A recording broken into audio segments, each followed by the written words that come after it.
Welcome back, Ceramics 2. In this video, I am going to demonstrate slip trailing and only slip trailing. There's many other things you can do for your work in class, but this is just the slip trailing demonstration. So here's a picture that I've finished. It's leather hard, so it's ready to accept some slip trailing.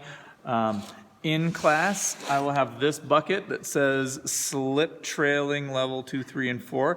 Inside of here, this is nice fresh slip that I have blended up with immersion blender. And this is what you can use to do your slip trailing. You can use either one of the slip trailing bottles. Please only fill it like a little bit of the way up so that it's easy to wash out. If you fill it all the way up and then you use just a little bit of it, it dries out in the bottle and it's really difficult to get it out. I'll also have these syringes that don't have a top to them, and this is for doing slip trailing as well. I like the syringe just a little bit better than the bottle because they're easier to clean out. This syringe that has a really, really fine point at the top is not for slip trailing. This is for glaze trailing. This slip is just going to get clogged up in there and it won't come out. So don't use these ones. They're in the glaze syringe bucket. This one is in the slip trailing bucket. So make sure that you take the right tool. So this is the slip trailing bucket here, and what you can do is you can just take the syringe and simply immerse it into that slip and fill the syringe with slip like that. Try to swipe that slip back into the bucket for the most part. And then make sure to close the lid on the bucket and put it back away so that the next person has nice fresh slip to work with. Then I like to have a sponge lying around so I can just swipe this off and not get slip all over my hands and all over my work where I don't want the slip to be. And then simply taking this in your hands and squirting it out in a very careful fashion. You can make a variety of different sized dots or lines or patterns, and it can be a really nice way to make a variety of textures and ideas that you can't really get another way.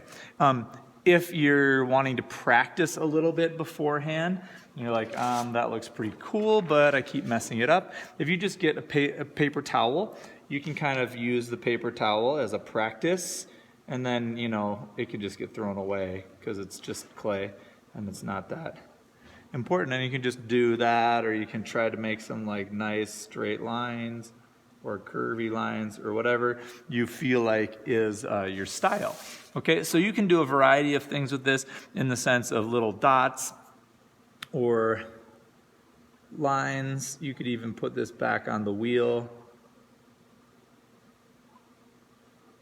and recenter it up and do some wiggly lines or straight lines, or if you've got some fluting, you can complement that fluting with thick lines or thin lines of slip to help the decoration just look a little bit more interesting. Okay, so this isn't necessarily a finished piece, but I wanted to give you the idea of what one could do with slip trailing. Now, when you're done, grab that slip trailing bucket again.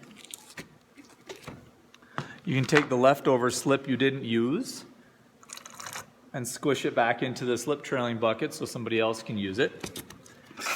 And then just take simply a cup of water, or just submerge it in the sink and pump that syringe clean a couple times so that there's no dried up gooey clay in there.